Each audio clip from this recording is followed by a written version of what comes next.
Today we will start one dimensional finite element analysis.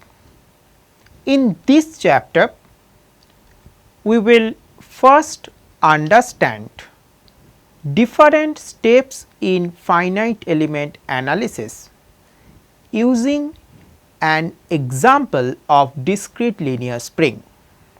After that we will learn Gaussian quadrature rule for integration, then we will apply finite element analysis for continuous system. We will use linear finite element as well as quadratic finite element to solve one ordinary differential equation in one dimension. Let me first mention different steps involved in FEM. First, we have to discretize our problem domain in small subdomains. Each subdomain is called finite element. We will develop elemental equation for each element from variational statement. After that, all the element equations are assembled to form a global equation. Then we impose boundary condition on this global equation. By boundary condition, for example, in structural problem we have some prescribed displacement which we have to impose at this stage. After imposing boundary condition, we solve the global equation, and for example, in structural problem we solve for displacement. After getting the displacement, in post processing we try to get the stress distribution in the domain. Now we understand all these steps with the help of a problem with two discrete linear spring. One end, that is node 1, is fixed, whereas we apply force P in the node 3. We want to find displacement of node 2 and node 3. So, in the very first step we have to discretize in small finite element. So, the first step is discretization.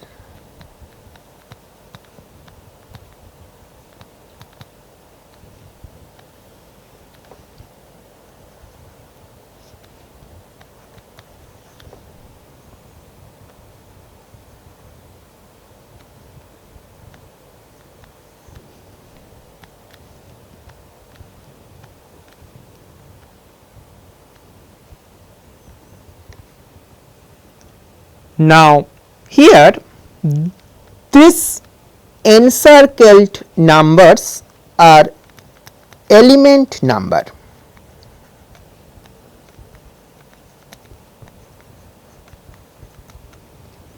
Whereas these are node number.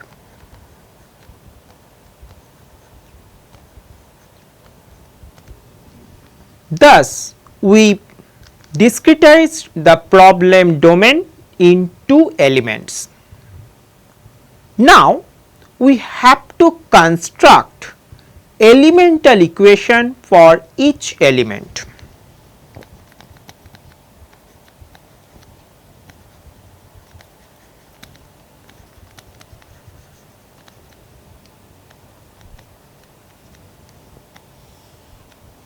So, this is our step 2. Our first step was discretization, after that formation of element equation.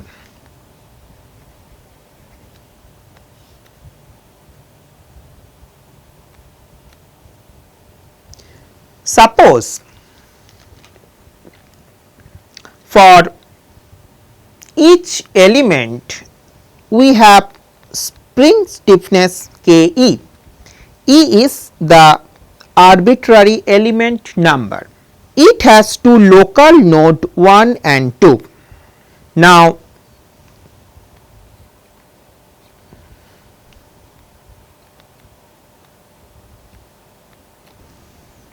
this is the force on node 1 of element E, and suppose node 2 on element E we have force Fe2. These two forces are effect of adjacent element.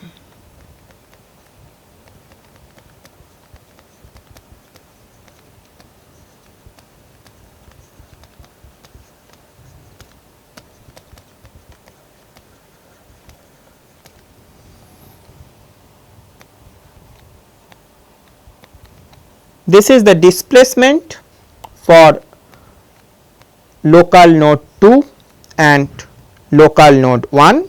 Let us assume that UE2 is greater than UE1, then the spring will elongate.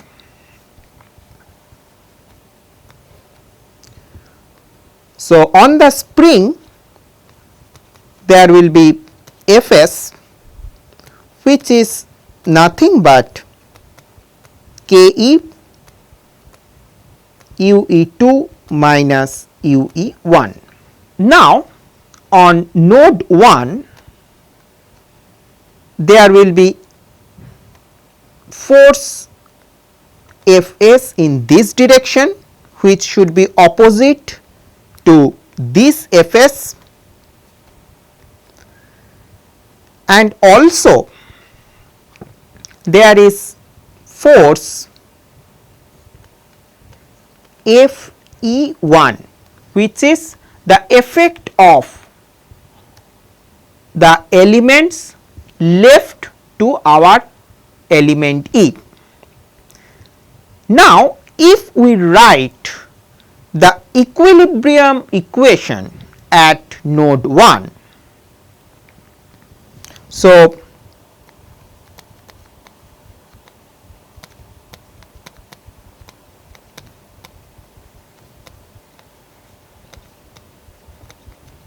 that is Fe1 plus Fs equal to 0, which we can write Fe1 plus Ke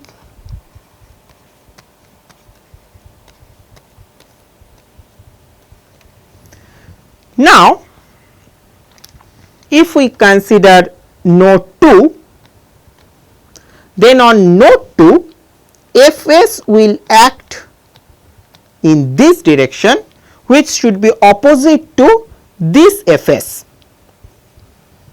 and Fe2, which is the effect of the right element, will act in this direction. Then for node 2,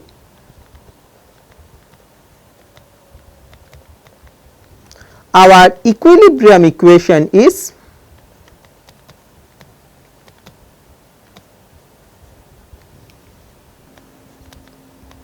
Fe2 minus Fs equal to 0, that is Fe2 minus Ke UE2 minus UE1. So, this is our equation I and this is our equation 2.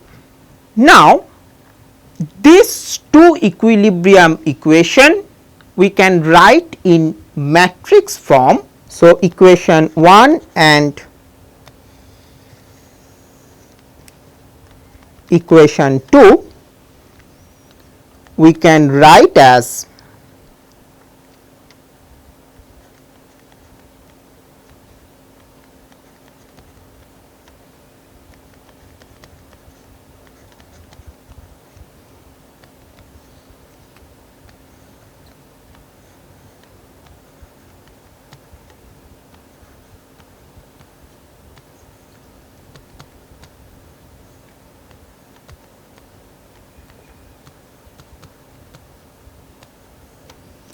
So, this is the element equation for this problem.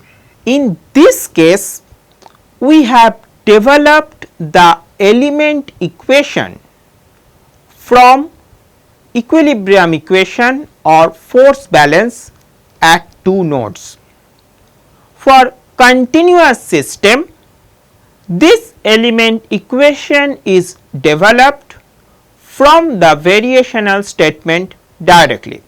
Now, we will write this element equation for our two element separately. So, for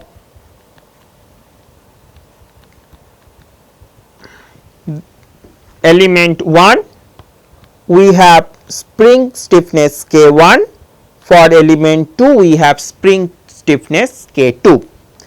Now,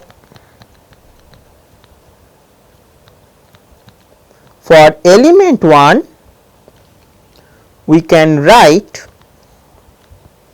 that element equation as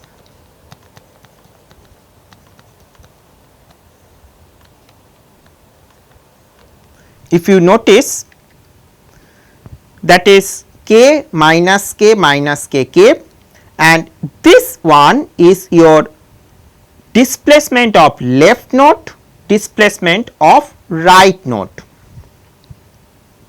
Then force as left node, force at right node. So, this is our displacement at left node, displacement at right node. Here E is 1, node is 1, E is 1, node is 2. So, this is our element equation for first element. For second element, similarly we can write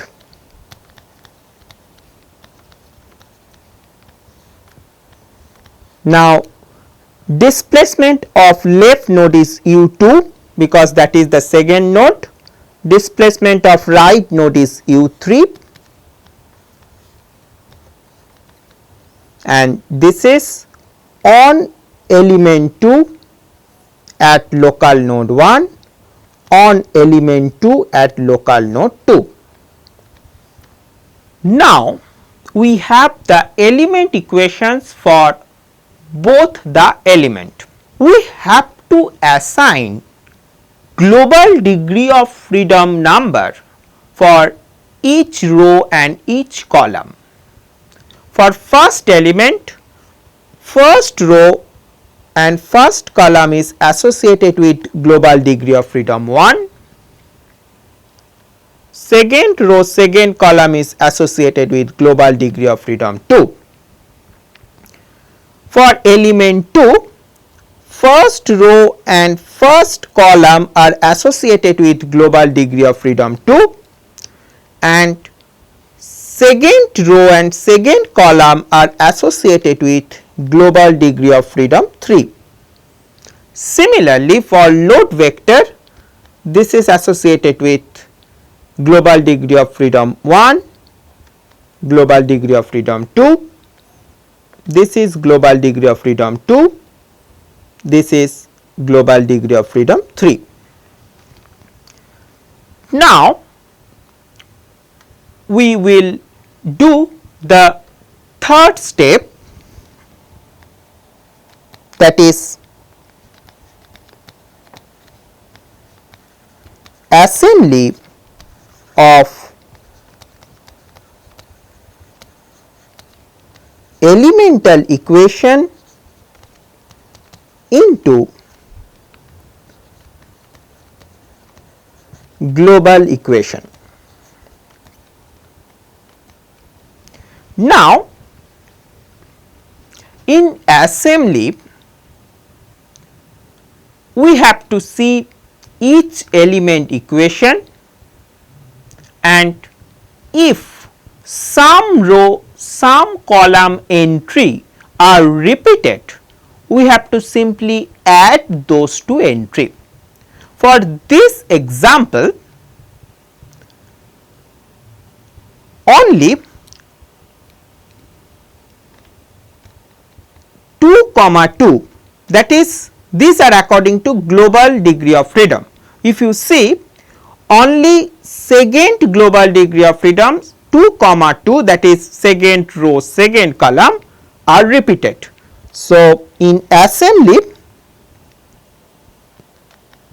1, 2, 3,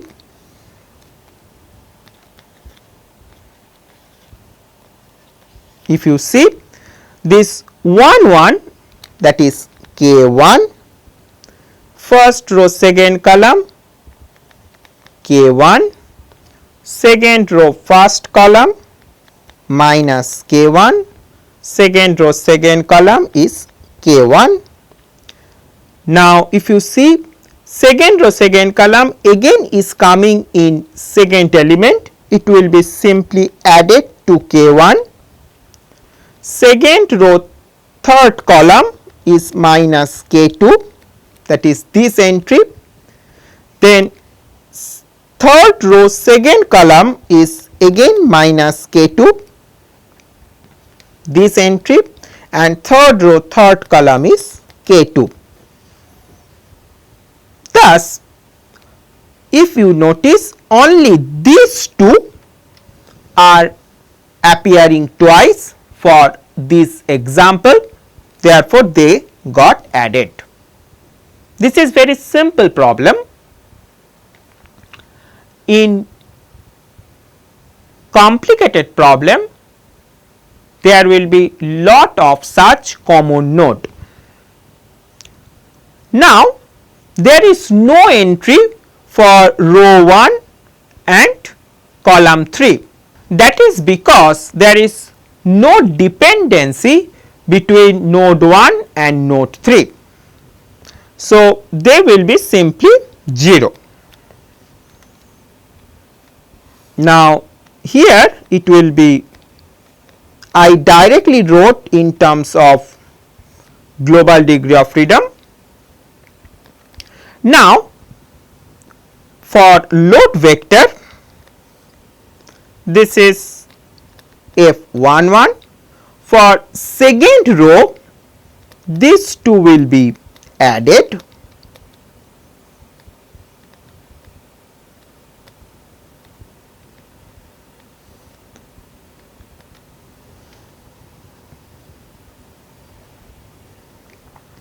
Now,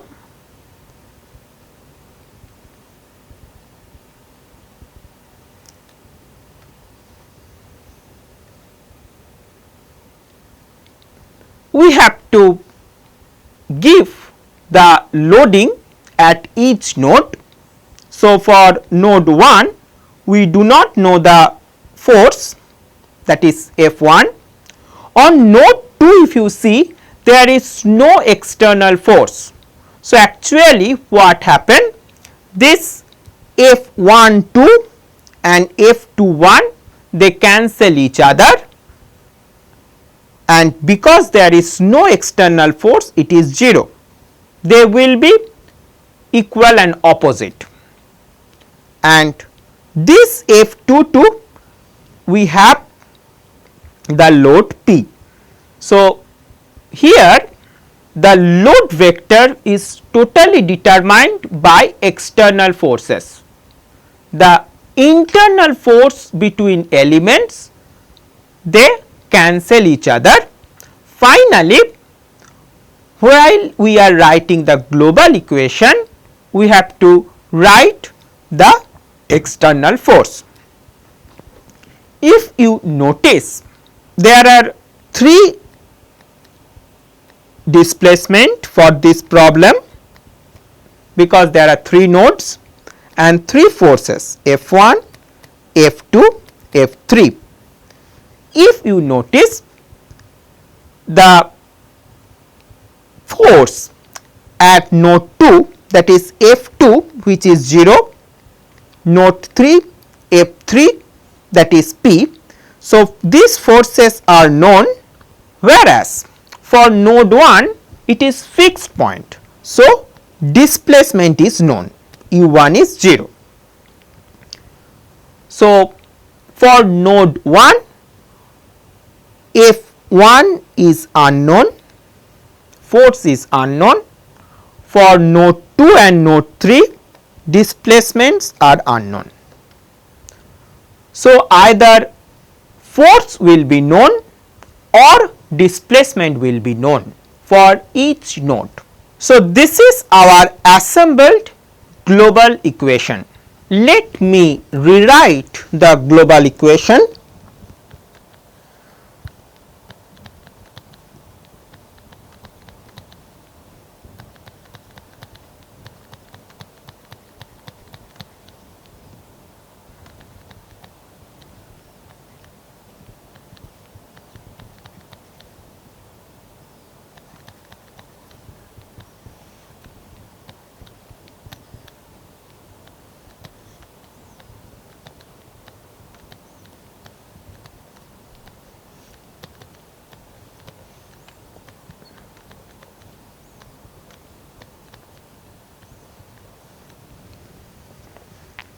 For this problem, in this global equation, this matrix is called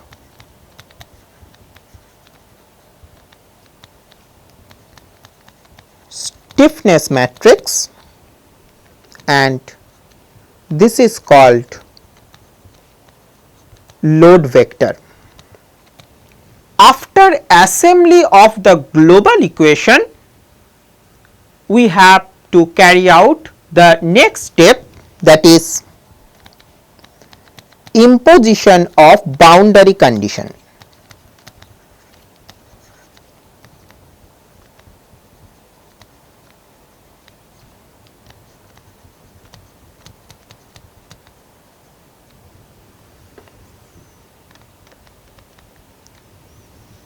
For this problem, we have boundary condition u1 equal to 0.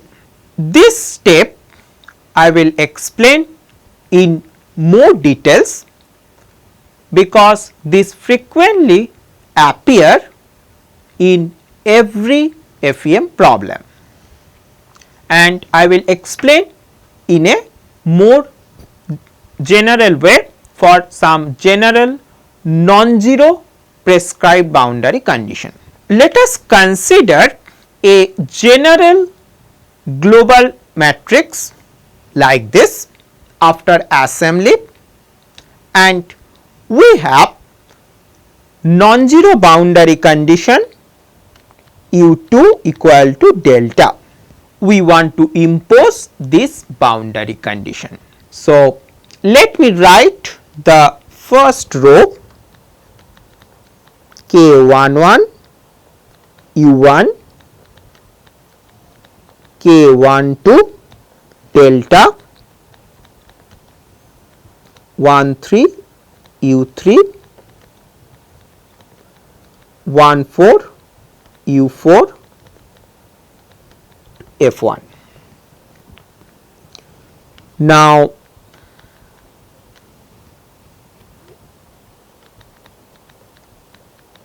if we keep all the unknowns only in the LHS,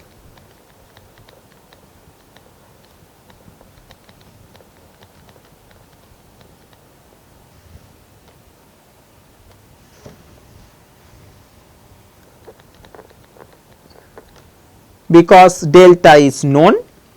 So, our first equation is modified like this. Now, if you rewrite the third equation in the same way,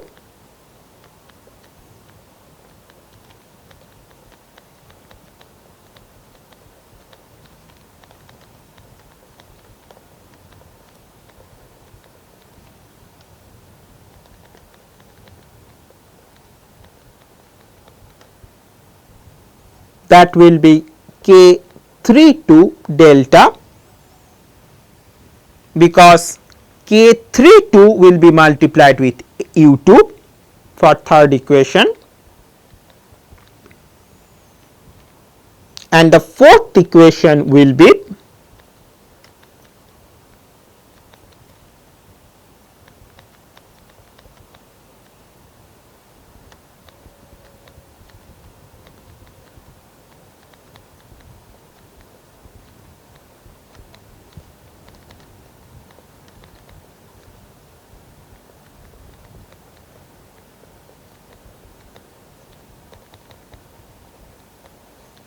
because of prescribed U2. Now, we have 3 equation for 3 unknown U1, U3 and U4, and also our load vector is modified. In finite element method, there is some general approach to get these modified equations. The first step is eliminate second row and second column of global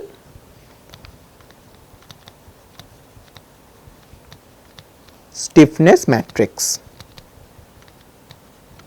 That is, we can cross second row and second column, and our new load vector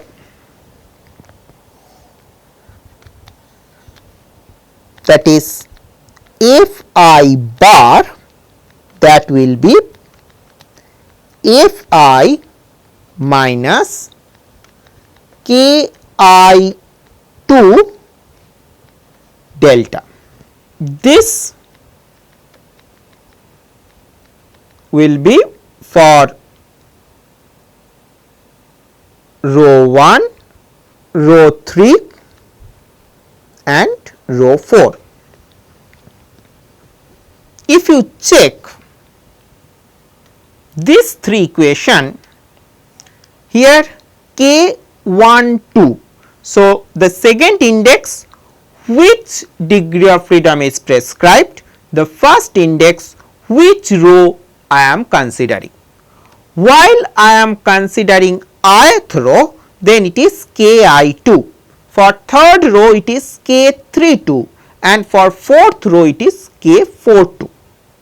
So, this is the general expression for any ith row, and this 2 is nothing but the prescribed degree of freedom number.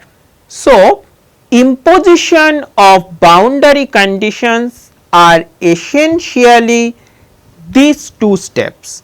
First, you eliminate second row, second column, and your modified load vector will be this. So, if we rewrite after imposition of boundary condition,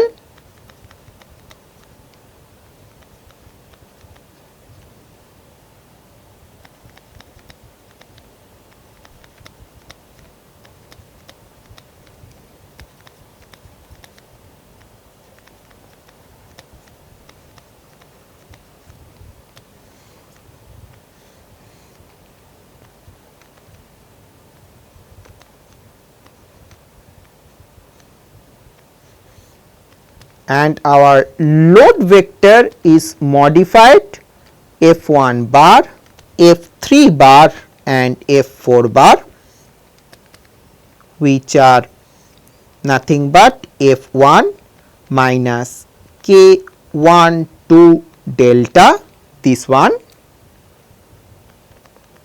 F3 minus K3 2 delta, F4 K4 2 delta, RHS of these 3 equation. So, equation of 4 unknown reduced to equation with 3 unknown. Now, suppose we have 2 degree of freedom which are prescribed. For example, U2 equal to delta and U4 equal to gamma. Then we have to first eliminate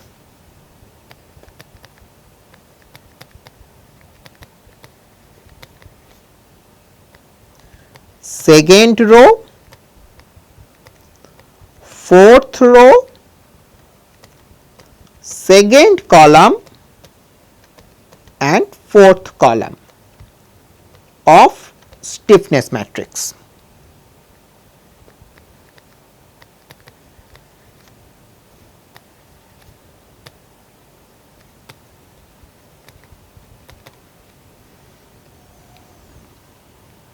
Fourth row, fourth column. So, then we have K11, K13, K31, K33, only these 4 entry and 2 unknown U1, U3 and our modified load vector is F1 bar, F3 bar. Now, F1 bar is F1 minus K12 delta minus K14 gamma. So, that is this second step we have to consider now both delta and gamma. So, you can notice that this I, that is corresponding to the row I am considering. Therefore, this is K1 and the second index is corresponding to the prescribed degree of freedom, that is 2, and this K12 is multiplied with delta, whereas the for U4 equal to gamma, this should be corresponding to prescribed degree of freedom number 4. So, K14. So, this one is for the ith row, that is the first row I am considering, and the second index is for the prescribed degree of freedom number, that is K14 gamma. So, for F3 bar it will be K32 delta K34 gamma, and then we have 2 unknown U1, U3. Thus, we have learned how to prescribe multiple boundary condition on the assembled global stiffness matrix. Let us go back to our original problem. So, here U1 is equal to 0. So, the first row and first column first we have to eliminate. So, that is the first row and first column.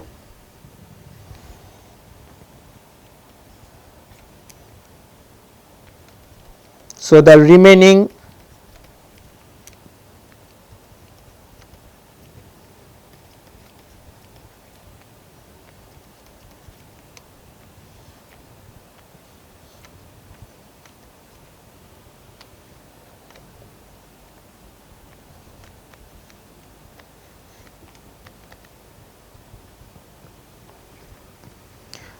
now, because U1 is 0, so our load vector remain unchanged.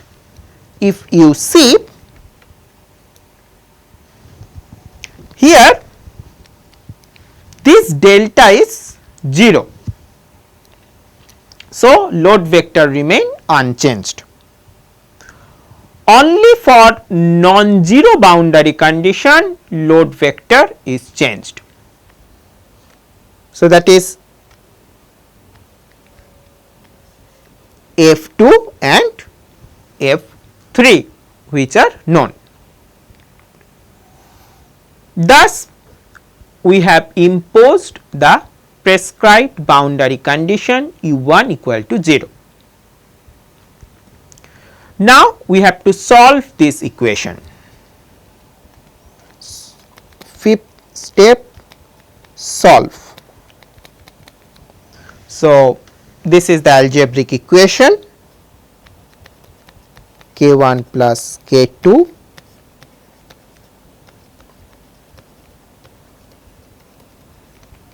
which give us u3 equal to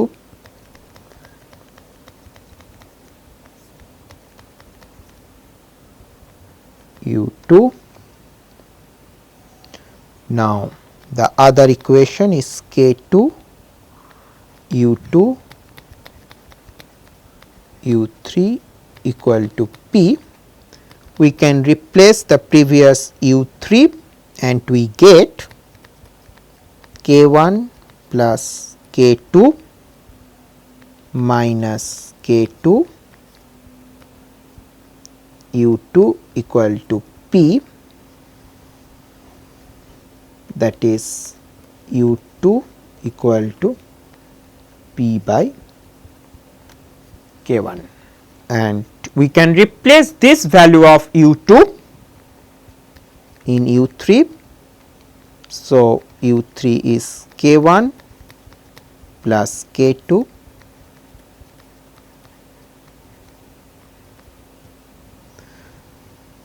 so we get the displacement of node 2 and node 3. Now, the last step of finite element analysis is post processing. In this case, we want to know the reaction force at the fixed end that comes through post processing.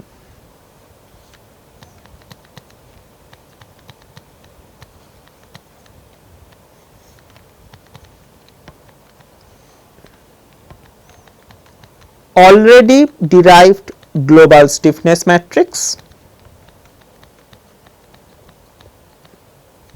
After assembly,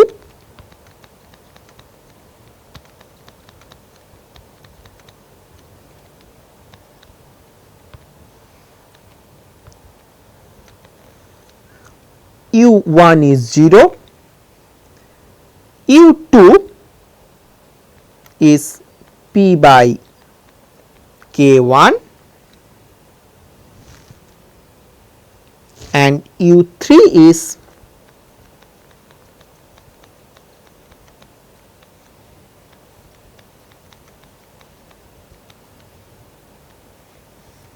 now if you multiply this matrix vector relation,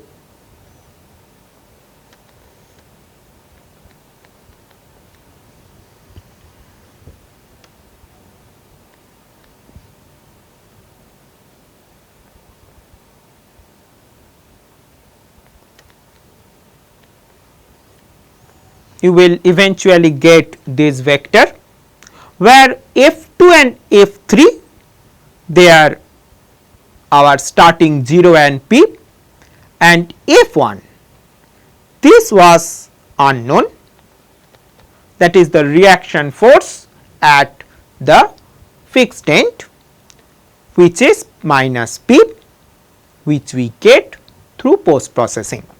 For this simple problem, it was very evident that reaction force would have been minus p, but for continuous problem we have to get this reaction force through post processing, because there may be more than one support. So, this is the last step which I should write as post processing. If we revisit our steps in FEM, so first we discretize the domain in 2 element, then we find the elemental equation using equilibrium equation, in this case For continuous system, this element equation is found through variational statement. We find the equilibrium equation at node 1 and at node 2 in matrix form. This is our elemental equation. We write element equation for element 1 and element 2, then we do the assembly where we have to add the multiple occurrence of the in the same position. After that we have to do the assembly where the repeated occurrences are added. Then we find either force is known or displacement is known. After finding the assembled equation, we impose the boundary condition u1 equal to 0. We get the reduced equation. We solve for the reduced equation to get the unknown displacement u2 and u3. After getting this unknown displacement, in the last step of post processing, we again multiply this global stiffness matrix with the known displacement vector to get the reaction force at the fixed end. Now, we will learn numerical integration by Gaussian quadrature rule. Suppose we have one integration f(x) dx from limit L to m. We will change variable from x to xi in such a way that integration limit become from -1 to 1, that is x equal to a xi plus b. Now, when xi equal to -1, then x equal to L, that is current limit. When xi equal to +1, then x equal to m. So, we have L equal to minus a plus b and m equal to a plus b. From this two equation, we get b equal to L plus m by 2, a equal to m minus L by 2 and dx equal to a d xi. Thus, we can write this integration, we can replace x by a xi plus b and dx equal to a d xi, and now our integration limit in xi is -1 to 1. So, we can write this new integrand as capital F xi. So, this is the first step in Gaussian quadrature. We have to change the integration limit from -1 to 1. Now, Gaussian quadrature rule tells that if we have some integration in this limit, then we can write this as f xi I w I, where I equal to 1 to n. Now, this xi I, they are Gauss point. We have to calculate function f xi at this Gauss point. I is equal to 1 to capital N, and this w I are corresponding weight.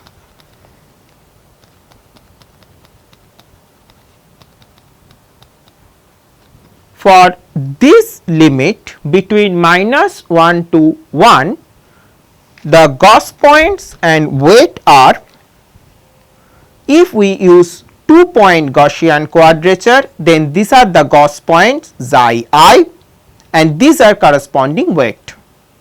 For 3-point Gaussian quadrature, these are the Gauss point and these are the weight.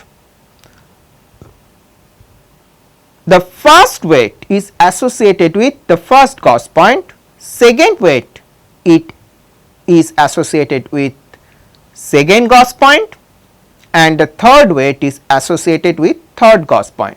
Similarly, for n equal to 4, these are the Gauss point and these are the corresponding weight. We can understand this rule with one example. Suppose we want to integrate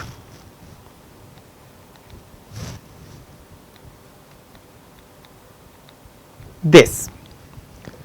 Now, if we do general conventional integration, then this is x cube by 3 from minus 2 to 5, which give us 125 plus 8 by 3, which is 44.3333. Now,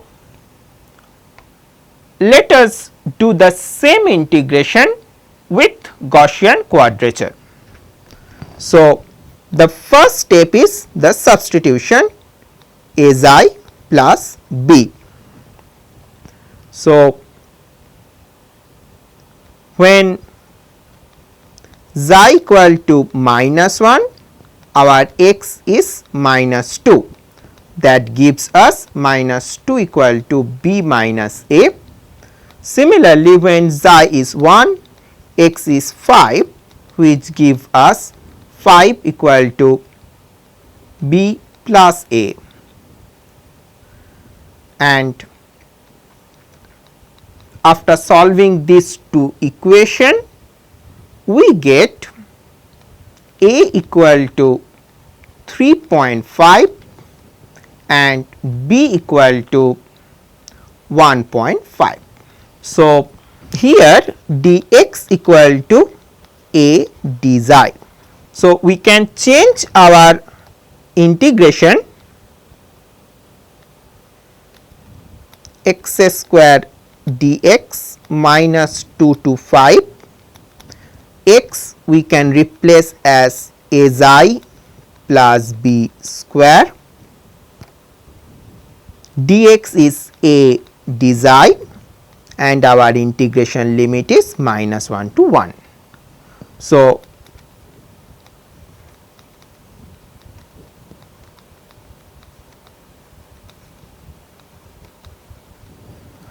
this capital F xi is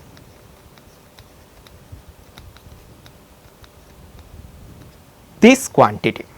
Now, we will apply 3-point Gaussian quadrature. So, if we see our first Gauss point xi 1 is this. So, xi 1 is minus 0.77459667 and corresponding weight W 1 is 0.6. Xi 2 is 0, W 2 is 0.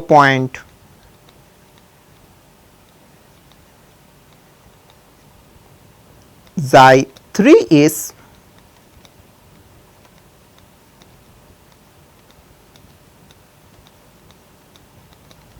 and W3 is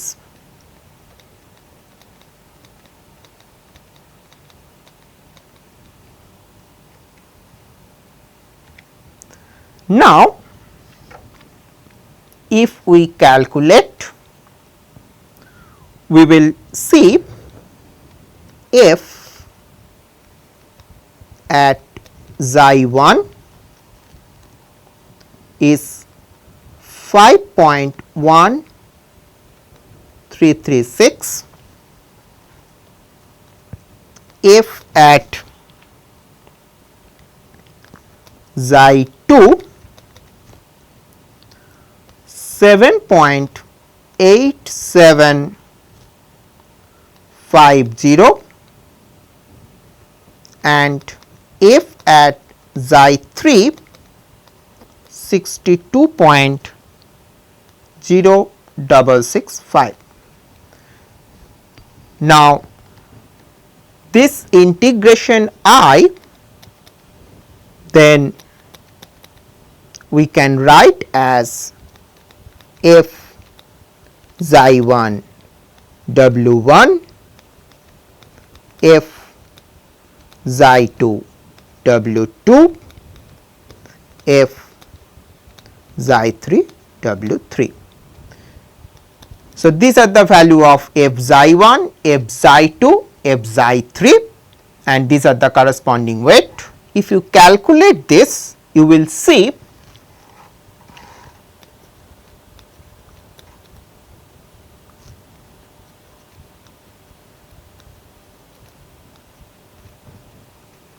so you can see that with Gaussian quadrature, the first thing is we have to express the integration in the limit -1 to 1 with change of variable from x to xi and we get in this form, and then this capital F is the function of xi. Then this integration can be expressed as the summation calculated, this function we calculate at Gauss points and we multiply with respective weights and then we do the summation. This is the Gaussian quadrature. Now, for 4-point Gaussian quadrature, it is the same thing. If we want to apply, we have to calculate at those 4 points and we have to multiply with respective weight. So, f xi 1 should be multiplied with this weight, f xi 2 with this weight, xi 3, f xi 3 with this weight and f xi 4 with this weight, and then we have to take the sum.